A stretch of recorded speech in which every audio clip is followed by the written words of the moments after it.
Greetings guys, back in Sydney and back at the movies, and thanks to Disney and Marvel Studios, we have just got out of a special early look at the brand new film from Marvel Studios, and that is The Fantastic Four: First Steps. And of course it is pretty much the first film that's come out since Disney has kind of recalibrated their Marvel Studios brand a bit, so it's very much film first once again. Producer Kevin Feige, and also director Matt Shakman. That name might be familiar. He did direct the WandaVision series, which was quite critically acclaimed. So he is back for this, bringing a similar vibe in many ways. This is a very interesting film, the way it's kind of done. It is a very much period kind of piece, but at the same time, it's one of these futuristic kind of set pieces as well.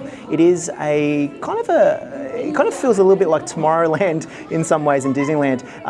There is this kind of futuristic kind of tapestry that they develop with the production design for this particular film. It looks really cool, it looks really unique, and it does feel like a bit of a different kind of world compared to the main Marvel continuity. That is intentional. I won't give any kind of plot points away, but it is a bit of a different kind of film. And obviously it stars an incredible cast. Very well put together cast, I might add too. In the lead role we see Pedro Pascal as Mr. Fantastic / Reid Richards, who is technically the smartest character in Marvel, especially in the comics. Whether that finds its way into the movies, I'm not too sure. Vanessa Kirby also stars in this as Sue Storm / the Invisible Woman, and then of course we see Joseph Quinn in the role of Johnny Storm / the Human Torch, and finally Ebon Bachrach in the role of the Thing and Ben Grimm. Now that quartet, it's not an origin movie, but they do a very good job in establishing what happened to them, filling in the gaps. It is done through kind of the media of the time. It feels very period, it feels very 60s, and it's interesting to see and hear the cast talking about little iconography that they were using at the time. They were thinking about things like the Beatles, ABBA, you know, Fab Fours that they had around about the 60s. This is essentially what kind of plays out in this film. It's a very similar kind of vibe, but it is very much leaning into sci-fi as well, kind of really plucked from the comic pages. Obviously, The Fantastic Four was an incredible kind of, comic when it got released in the 60s. It predates things like Spider-Man and Avengers and Iron Man, and they probably think it doesn't really predate is Captain America, which came out in the 40s. But the resurgence of Marvel first came from the grouping of the Fantastic Four. Obviously a direct response to DC's Justice League at the time, but it was tremendously successful. And a lot of that was built on this family dynamic that was established. They were a four that kind of essentially went into space, got abilities, and then they had this family dynamic where they were bickering amongst each other, you know, going through family problems, classic kind of Marvel stuff. This is very well established in this film. It's very well done. It does kind of feel like an Elseworld kind of place where it's, you know, imagine Neil Armstrong kind of went on the moon. Well, in this, the Fantastic Four went into space, and then there's this kind of sci-fi element that kind of goes around it, which kind of makes it really interesting to see. Director Matt Shakman does a really good job. Obviously in WandaVision, he was able to kind of create this kind of 50s kind of vibe that melded into the contemporary world. This feels very similar, but it is 60s going on with sci-fi and this alternate kind of futuristic kind of thing. Imagine in the 60s you had people envisioning what it would look like. This is pretty much it. Kind of sometimes feels a bit like the Jetsons to me, but they do very much lean into things like space travel as well, which really surprised me a lot. I didn't know if they were going to go that deep. That kind of happens around about the first act, just quietly, so not really a massive kind of spoiler, but there is some things that they're leaning into with this that I thought was really fantastic. And you can tell kind of Kevin Feige has got his fingerprints all over this film. A lot of those space sequences feel very much in the vein of Star Wars, and also in the vein of Star Trek, believe it or not. I know he's a really big lover of Star Trek. It does feel very similar to that, and they're trying to kind of link it in and anchor it to science and physics, but at the same time there is kind of that adventure kind of element as well. I was envisioning scenes aboard the Millennium Falcon. It's not quite like that, but there is some of those kind of sequences in here.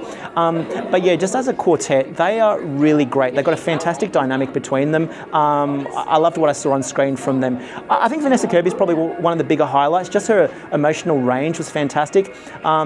She goes through a bit of turbulent kind of things if you have seen the trailers, you know that she kind of becomes a mother in this. So just her dealing with all those kind of aspects, I thought was really well done from Vanessa Kirby. So congratulations to her.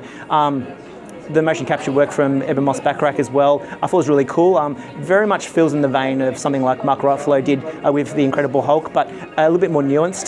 So I thought he was great as well. And there is a feisty element to Joseph Quinn in the way he delivers Johnny Storm.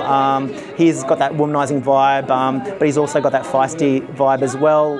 But he is the younger kind of the four, and I think that was cool. Pedro offers something very different. Not something I would have expected. It's kind of more of a, or dare I say, a bit more of a nerdy kind of version of Reid Richards. He is meant to be the smartest character in Marvel, especially in the comics. So I don't know if I buy that in this film, but he does give you that interesting kind of element and nuance to his performance. He's calculated, but at the same time, he's kind of vulnerable as well. And I thought he delivered his performance really well. And there's a lot of kind of building blocks to have from this kind of well-established kind of movie that they've kind of created for this. There's a lot of stuff that they can do with this, and I could really see Fantastic Four being a trilogy plus like melding into things like the Avengers. Obviously, Avengers Doomsday is coming up. This film doesn't lead directly into that. It can be a film just seen in isolation, which is really cool. But at the same time, it does thread a lot of these interesting elements in there. They do tease a lot of the things that you're wanting to see.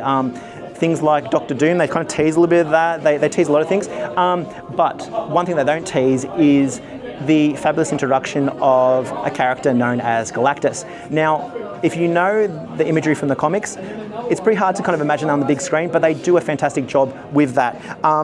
Now, in that role of Galactus is Ralph Ineson. He does a great job. Obviously, a lot of motion capture work probably by him as well. But the way it's conveyed on screen, it's not utterly ridiculous. He's not wearing a big purple kind of suit. They've kind of dulled it down a bit to make it work in this world.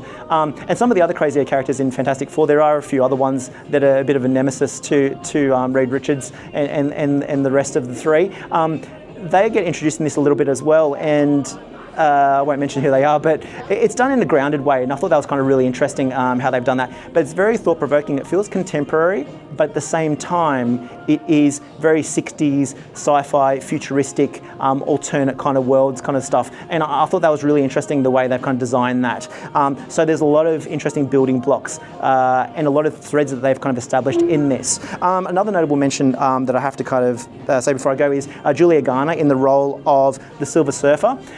It was curious to me that they went for a female version of that. I know it's better for the cast in many ways, but there is a plot point to that, and it's that dynamic opposite Johnny Storm, and I thought that was really smart. I wouldn't have thought that's the way they were going to go, but it works incredibly well, and that dynamic there, they probably could have even lent into it a little bit more. But yeah, just the fact that Johnny Storm's got his womanizing ways and that the Silver Surfer is female, I think that kind of really worked. And she has her own character arc, which is fantastic. I'd expect her to be in future things at some point, I think, as well. So hopefully that's kind of manifests. But this film does have a kind of a definitive ending. So it is full of surprises. So don't expect that just because movies are coming out after this that there's no stakes. This is very heavy on the stakes, and they kind of, you do feel the palpitations in some moments. There is a lot of emotion in this as well. It's great watch.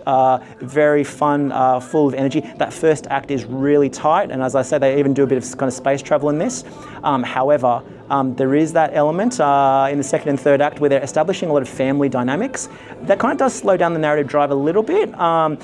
So there are some lulls in it, but they are necessary to kind of establish what they're going forward with. But in general, it is a very tight movie. It is action-packed, and dare I say, I think it is better than the other film that's playing from DC, and that is Superman. I think it is a better constructed film overall.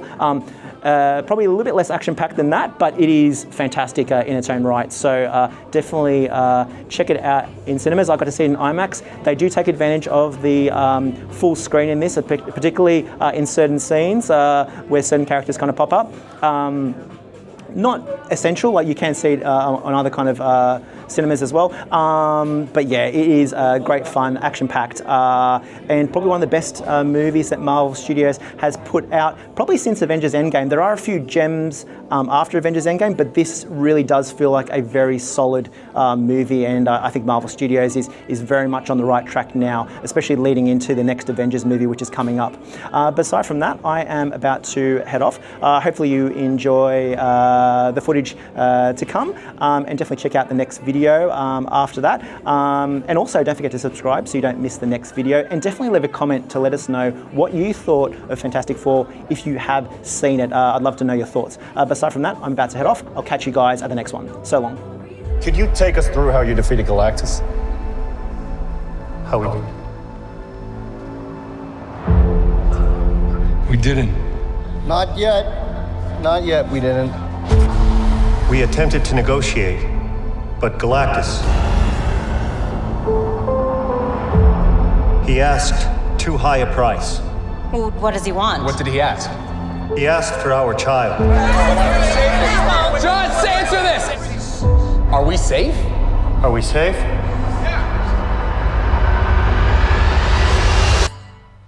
I don't know. Famous around the world, please welcome the Fantastic Four. Mr. Fantastic,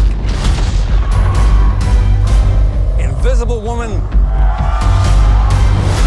Human Torch, I love you, Johnny! and the Thing. Hey, what time is it? Say the thing. That's not really something I say. It's clobbering time. That's just in the cartoon. Never late for Sunday dinner. Let's eat. Hey, what time is it? It's dinner time. Get inside.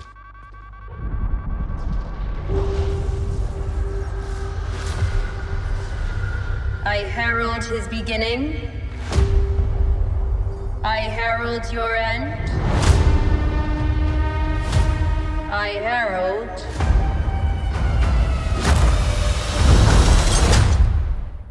Galactus. What is that? Get us out of here, Ben! Hold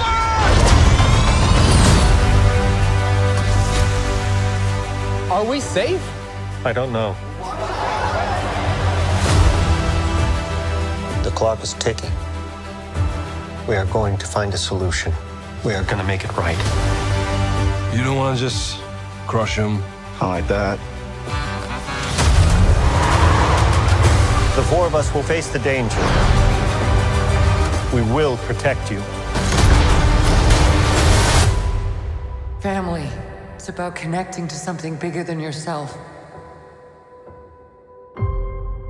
We'll face it together. As a family.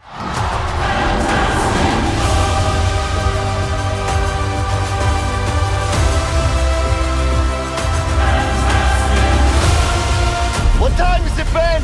No. What time is it, Ben? No, Johnny. Say it! I don't wanna!